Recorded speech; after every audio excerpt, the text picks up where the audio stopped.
Cauliflower ఆలుగడ్డ చేస్తున్నానండి. కడాయిలో ఉల్లిపాయ పచ్చిమిరపకాయలు వేసుకోవాలి.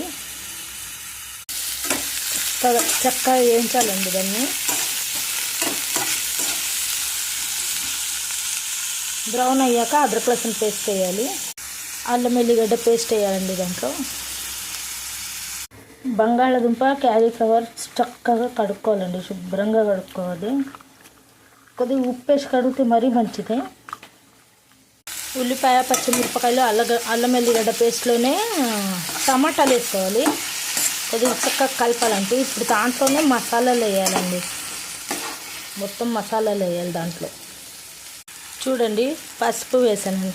ఇక్కడ పసుపు, ఉప్పు, కొరియండర్ పౌడర్ అండి, కారం, గరం మసాలా ఇవన్నీ చక్కగా కలుపుకోవాలండి.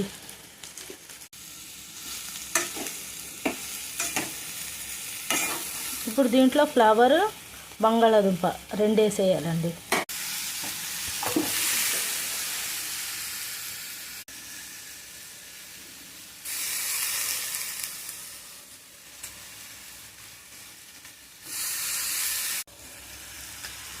చక్కగా కలుపుకొని తగినంత నీరు వేసేయాలండి దాంట్లో.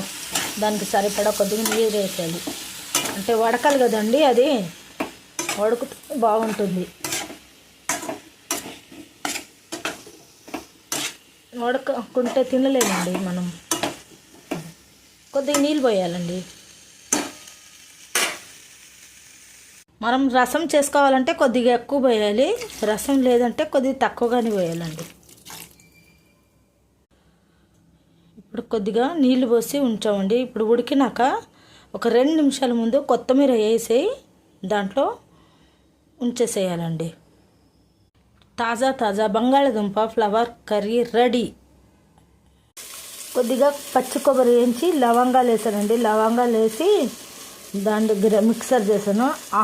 ఆ పేస్ట్ మాత్రం దీంట్లో వేయాలండి, ఫ్లవర్లో.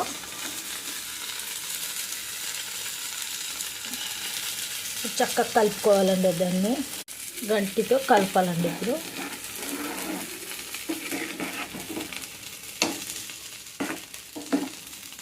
ఒక 2 నిమిషాలు ఉంచాలి. దాంట్లో 2 నిమిషాలు ఉంచాలండి.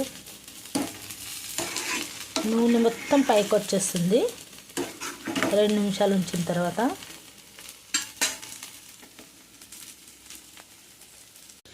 దాని వాసన మాత్రం సూపర్ వస్తుందండి. ఫ్లేవర్ మస్త్ అంటే మస్త్ వస్తుంది. ఇప్పుడు నేను కొత్తిమీర వేసాను, అయిపోయిందండి.